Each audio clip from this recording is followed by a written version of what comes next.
Part 1 Extended. I dropped by just to say hello, but she said, "Why don't you stay a little longer?" The clock on her wall ticked softly, the sound oddly intimate in the quiet that followed her laughter. I noticed small things then, the way her lamp cast a warm glow that softened the edges of the room, the faint scratch on the coffee table she absent-mindedly traced with her finger, the slow, steady rise and fall of her breathing against my shoulder. "This feels familiar," I said, breaking the silence. She tilted her head slightly, cheek pressing more firmly into me. "Good familiar or dangerous familiar?" I huffed a quiet laugh. "Both." She smiled without lifting her head. "That tracks." We sat like that for a while, not talking, not rushing. Her fingers toyed with the seam of my sleeve, not consciously, like her body had made a decision before her mind caught up. Each small movement sent a ripple through me, nothing explosive, just a steady awareness that I was exactly where I shouldn't be if I wanted to keep pretending I didn't care. "I used to imagine moments like this," she said suddenly. "Moments where someone drops by unannounced." I teased gently. "No," she said, lifting her head now to look at me. "Moments where someone stays." The word lingered. I looked away first, jaw tightening. "I'm not great at staying." "I know." She didn't sound bitter. Just honest. "You always leave before things get complicated. Or before I mess them up." She studied my face, like she was piecing together something fragile. "Did anyone ever tell you that leaving can mess things up too?" I met her gaze then.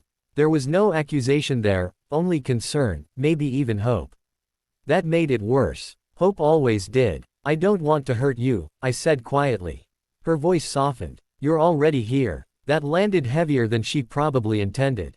I shifted slightly, turning toward her fully now. Our knees brushed again, closer this time. The space between us felt charged, like it was holding its breath. "You ever notice," she said, "how people think distance keeps them safe? But all it really does is make everything colder." I nodded slowly. "I've lived there." She smiled sadly. "Yeah, I figured." She stood then, breaking the moment just enough to let the tension breathe. "More tea?" she asked. "Sure," I said, though what I really wanted was for her to sit back down. From the couch, I watched her move around the kitchen, comfortable, unguarded. She leaned against the counter while waiting for the kettle, glancing over at me like she was checking whether I was still there. "I won't disappear in the next 2 minutes," I said. She rolled her eyes but smiled. "Good. Because I hate pretending I don't care when someone leaves." She handed me the mug, her fingers brushing mine for a fraction of a second too long. Electricity sparked, subtle, but undeniable. We sat again, closer than before. This time, our shoulders touched without apology. "Why tonight?" she asked softly. I stared into my tea, watching the steam curl upward. "I don't know. I think I got tired of missing things." "Like what?" "Like this," I admitted. "Quiet moments. Real ones. Not everything has to be loud to matter."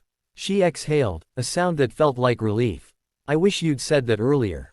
"I know." She leaned back, studying the ceiling. "I used to wait for you," she said, casual but careful. "Every time my phone buzzed, I hoped it was you changing your mind." Guilt tightened my chest. "I didn't know." She glanced at me. "You did. Just didn't want to." "Fair." I set my mug down. "I'm trying now." Her eyes searched mine, cautious.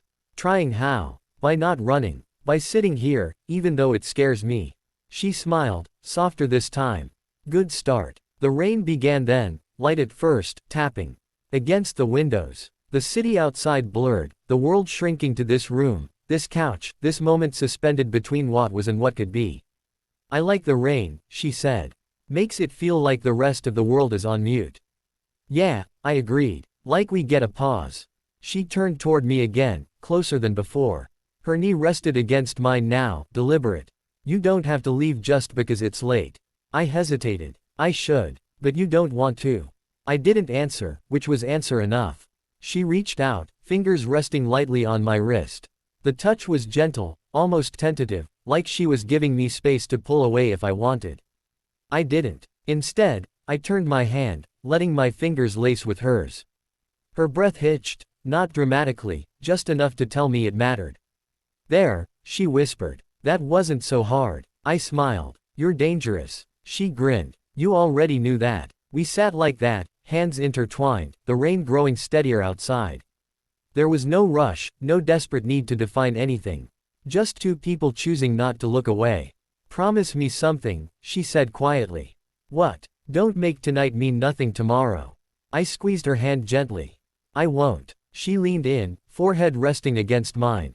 Close enough that I could feel her breath, smell the faint trace of tea and something unmistakably her. Good, she said. Because I'm tired of almosts. So was I. And as the rain washed the city clean outside, I realized that staying, really staying, might be the bravest thing I'd done in a long time. Part 2, the morning after, staying a little longer. I woke to the sound of rain still lingering, softer now, like it had exhausted itself sometime before dawn. For a moment, I didn't move. I just listened, to the quiet hum of the city, to the faint tick of that same clock, to her breathing beside me. Slow, even, real. That's when it hit me. I was still there. Not on the couch this time, but in her bedroom, light slipping through half-drawn curtains, painting the walls in pale gold. I lay on my back, one arm bent behind my head, the other resting where it had apparently decided to stay, around her. She was curled against me, hair a soft mess, face relaxed in sleep. No defenses. No carefully chosen words. Just her. Last night rushed back in fragments, talking until our voices dropped, laughter mixing with honesty, the way time had dissolved without either of us noticing. How staying a little longer had turned into staying at all.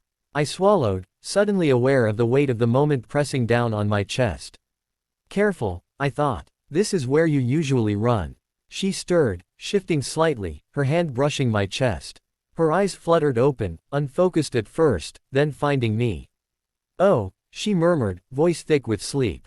You're still here. There it was. That quiet question hiding inside the statement. Yeah, I said softly. I am. A small smile curved her lips, relieved, unguarded. Good. She didn't move away. That mattered more than anything. We lay there for a while, neither of us rushing to fill the silence. Morning felt fragile, like a glass thing that could shatter if handled wrong. Eventually, she propped herself up on one elbow, studying me. You okay? I nodded. Yeah, just thinking. Dangerous hobby, she teased gently. For me, definitely. She smiled, then sobered. Are you regretting it? The question was calm, but her eyes were careful. Braced. I sat up slightly so I could see her better. No, I'm just not used to waking up somewhere and not wanting to escape. That earned a quiet laugh. Low bar. Hey, I said, smiling despite myself. It's progress. She reached out, tracing a line on my arm absent-mindedly. I didn't expect you to stay, she admitted. Not really. No. Why did you? The easy answer would have been because it felt right. The honest one took longer. Because I'm tired of being the guy who leaves before anything can start, I said. And because, last night felt like something I don't want to pretend didn't happen. Her fingers stilled. It didn't. Good. We got up slowly, like neither of us wanted to move too fast and scare the moment away. She pulled on an oversized shirt. I found my jacket draped over a chair like a reminder that I'd once planned to leave. The kitchen filled with the smell of coffee, morning light spilling across the counter. She leaned against it while waiting for the kettle, arms crossed loosely. So, she said, casual but not careless. What happens now? I took a breath. This was the part one usually fumbled. I don't want this to be a one-night almost, I said. And I don't want to promise things I'm not ready to give. But I do want to try. Honestly. She nodded slowly. That's all I ever wanted. Honesty. I might be bad at it sometimes. She smiled. I've noticed. We sat at the small table, mugs warming our hands. The city outside was waking up, cars passing, voices drifting up from the street. Life continuing, unaware that something had shifted. You know, she said, I was prepared to wake up alone. I almost left before sunrise, I admitted. Her eyebrows lifted. You did. Yeah, old habit. What stopped you? I looked at her. Really looked. The idea of you waking up and thinking it didn't mean anything. Her expression softened, something unspoken passing between us. Thank you, she said quietly. After breakfast, reality crept in the way it always does. Phones buzzed. Responsibilities called. The world didn't care that we'd found something tender in the quiet. I stood by the door, slipping on my shoes, that familiar instinct tugging at me again. Leave before it gets heavy. Leave while it's still simple. She watched me, arms folded, not defensive, just waiting. I'm not disappearing, I said, sensing it. She smiled, but there was caution there now. I know. Just, don't make me guess. I won't, I promised. And this time, I meant it. At the door, I hesitated, then leaned in and pressed a gentle kiss to her forehead. Not dramatic, not rushed, just real. Text me, she said. I will. Outside, the rain had finally stopped. The streets gleamed, washed clean, like the city had been given a second chance. As I walked to my car, something unfamiliar settled in my chest, not fear, not urgency. Hope. The kind that doesn't demand anything. The kind that waits. And for once, I didn't feel like running from it.